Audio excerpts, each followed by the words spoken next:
Welcome to Who's Garage, the dumbest automotive channel in all of YouTube, and I am in Rome, Italy, or maybe I'm at the WinStar Casino at the Texas-Oklahoma border, where I've just picked up a Ferrari 599. One of the best Ferraris ever if you can get one of 20 with a manual transmission, but this one isn't, but maybe we can fix that. More of that in a little bit. Now, I did tell myself that I was going to get rid of one Lamborghini, one Ferrari, and one muscle car, and I may have slipped up after selling the Lamborghini, but I mean, can you blame me? It's a gorgeous 2007 Ferrari 599 in an incredible color that doesn't pop as well on camera, and it was the cheapest 599 in the USA with a clean title and history report, and it's absolutely gorgeous. It's one of my favorite Ferraris of all time, and now I got it. I'm driving it back from Dallas, 300 miles. We'll get it back into the garage where it's not 104 degrees, assuming we don't have any problems, and I'll give you a tour of this beautiful Ferrari that is mine because you all watch these videos.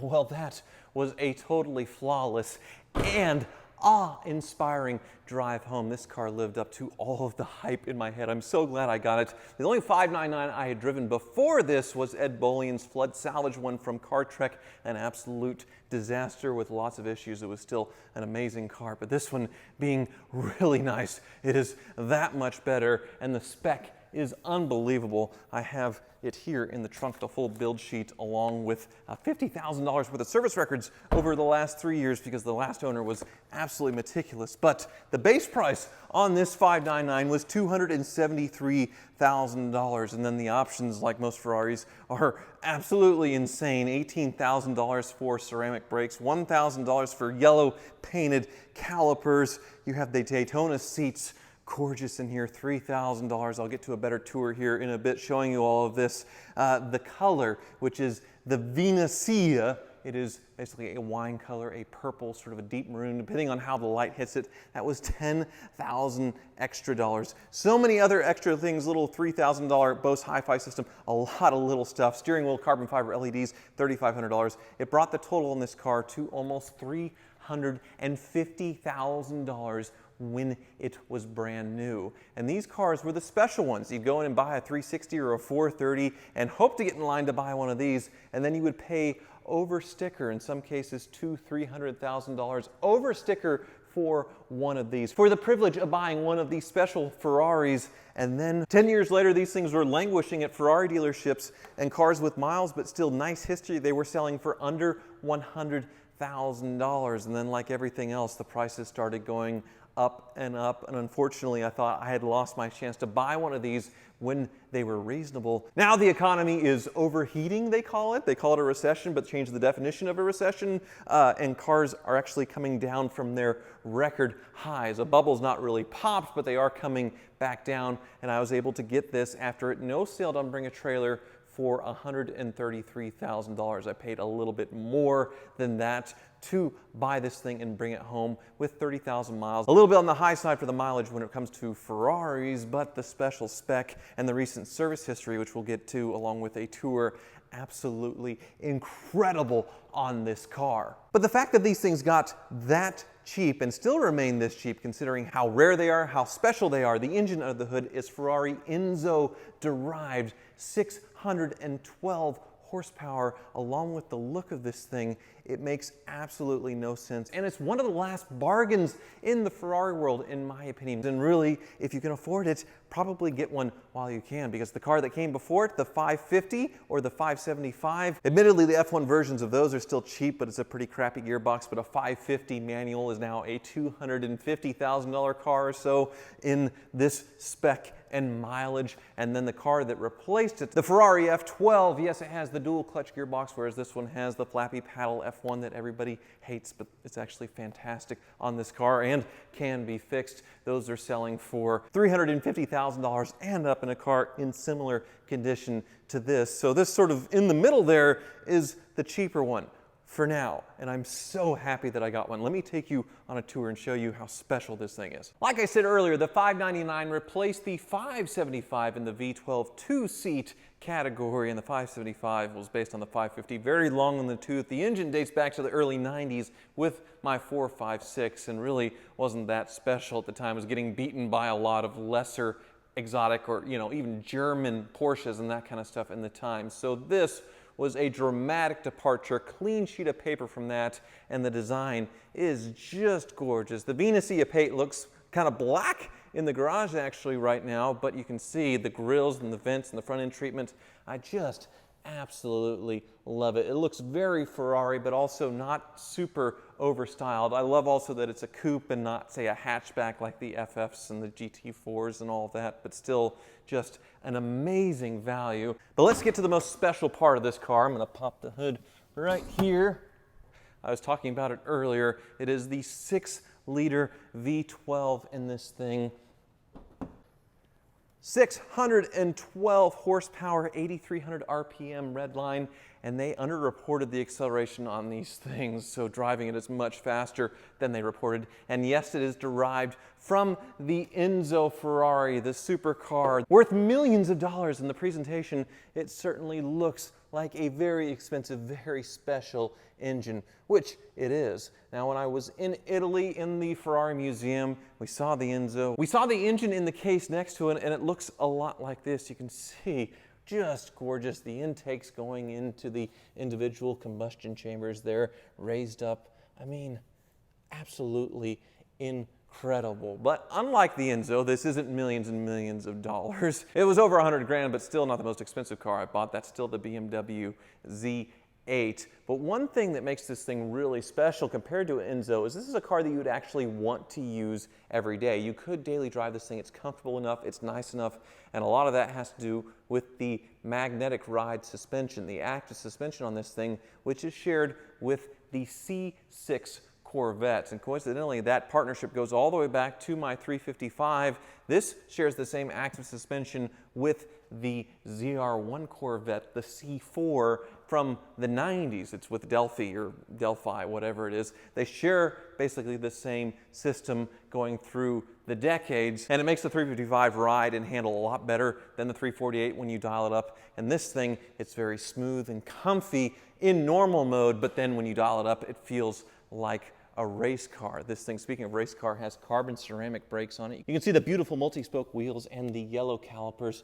A lot of ventilation here. Everything is functional. There's no fake vents on Ferraris. You can see this one actually vents out. You can see here these vents are actually functional, and the grills here to vent out hot air away from the radiator and the intakes. And you can see the engine is further back than the wheels. They made the 599 about 10 inches longer on the wheelbase than the 575, even though it's similar overall length, and that sort of makes it technically a mid-engine, although front engine, because you can see the bulk of the engine is behind the front wheels, which is really, really cool. And I love the styling of this thing.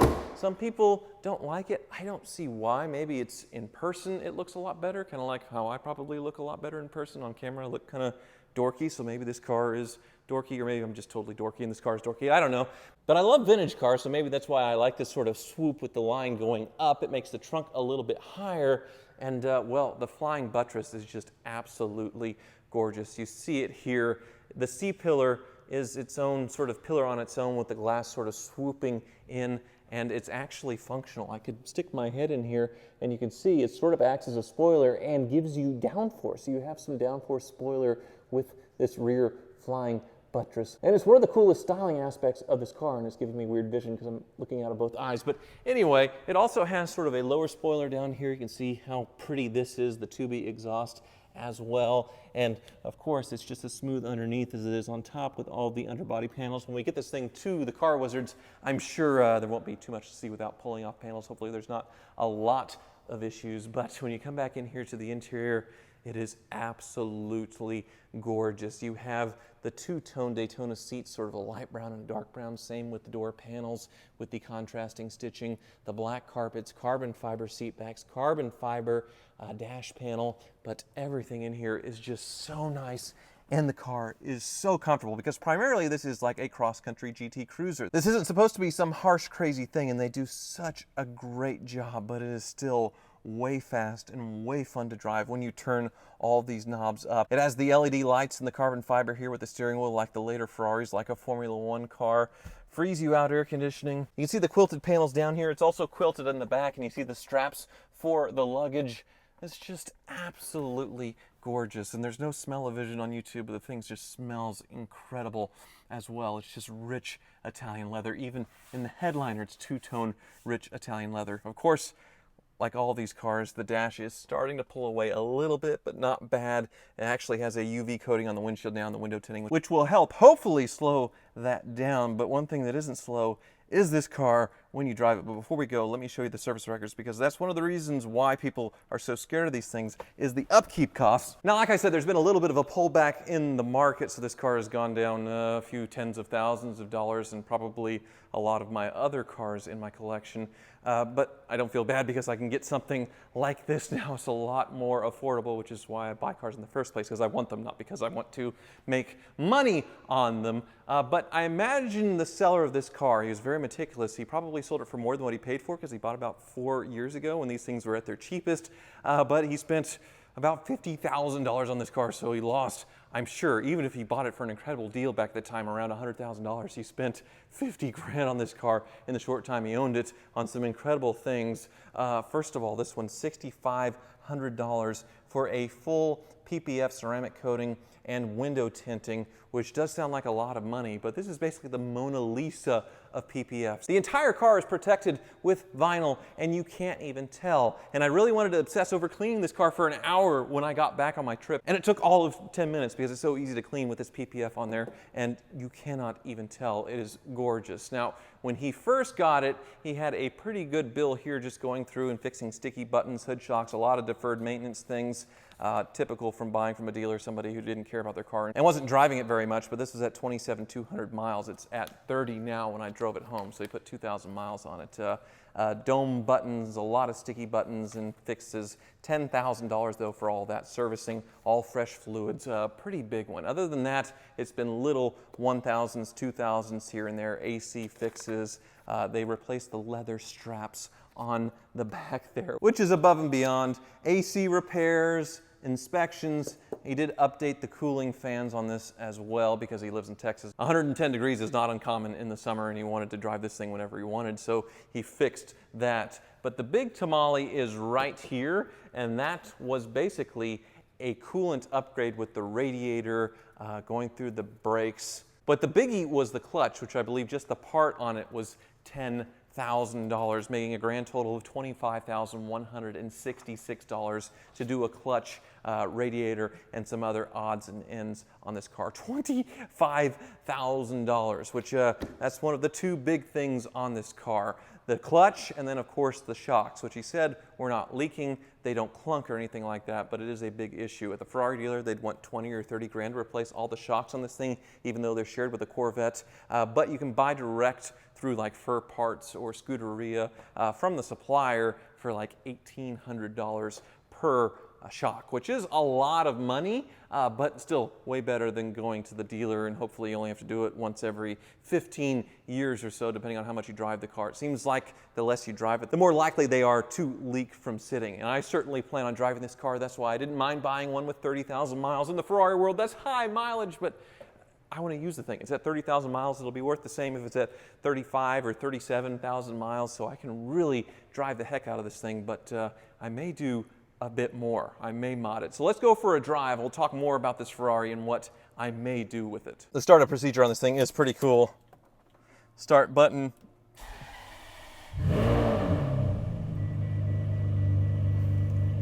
One really dumb thing with this car though is the radio. I cannot figure out how to work it to just manually change stations. It's quite dumb, but what isn't dumb is the exhaust note. It is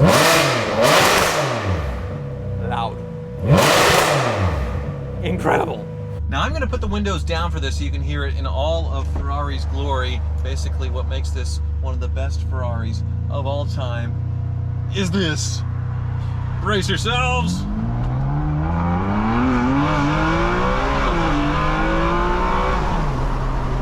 The noise.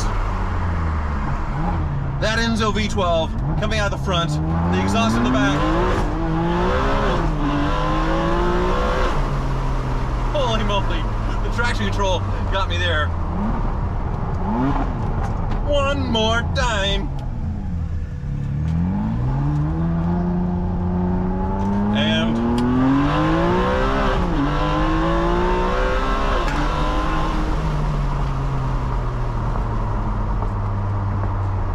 it's the best sounding car that I own, by a lot. 612 horsepower V12, revs to 8,300 RPM. Yes, 8,300 RPM. But not only does it do that, you put it in 5th or 6th, it's quiet. The suspension in normal sport, it's comfortable. The seats are comfortable. I can point this thing cross country and drive it anywhere. It's not a hypercar, crazy supercar that compromises on that. You can actually enjoy this thing. For normal driving, daily use, traffic, it wouldn't be intolerable. This is just the best thing ever. Finally, a highway on-ramp so I can open this thing up. Just wild. I mean, absolutely crazy acceleration on this thing. Yeah, my GT 500 Mustang may be faster, but it doesn't make that noise. It doesn't rev to 8,300 RPM with an Italian V12. It's just unreal. It's unreal. And then look at this $1 million driving view from basically 1/10 of the price. It is so much car for the money. So the first biggest gripe with these cars is the maintenance, which it is substantial, but still better than buying a new Ferrari or a new Mercedes or new BMW and taking that massive depreciation hit. But also the other reason is this gearbox, which people hate. They love to hate the F1 flappy paddle system, but this was as good as it got, and it is very refined, it is very quick, it shifts faster than any human can. Obviously the 355, when it had it, it was pretty terrible. And I did make a case for it in my Vanquish, even though it is quite a bit slower than this one, but that's the one that Clarkson really roasted, the one in the Vanquish, and really gave it the term flappy paddle gearbox and stuff. But this one, it is so darn quick.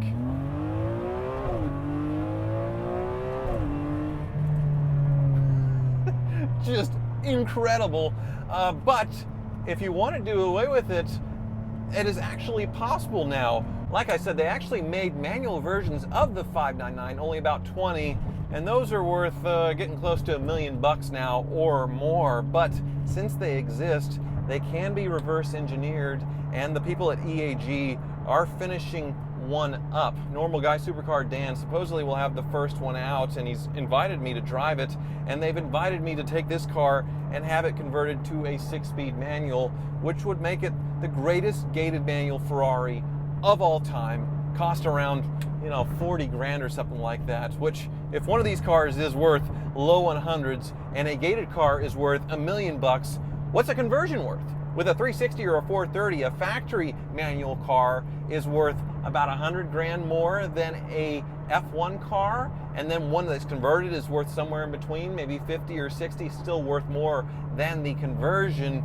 But with the even greater delta here in values on the 599, what's a conversion of one of these going to be worth? What's one of the first ones going to be? I'm not a guy that buys cars for investments. I buy them because I want them, but the thought of that, it's very tempting, even though this system is really, really good. But I'm going to wait until Dan has his all finished. I can drive it, make sure it doesn't have any lights or weird issues or any of that kind of stuff. And then most likely I'll be sending the car over to get these flappy paddles taken off. But if that never happens, I am perfectly content enjoying this car as is, assuming the repairs aren't too awful. I didn't inspect it obviously before buying, so there may be some issues. We'll see when we head to the Car Wizard in my next video. Thank you so much for watching.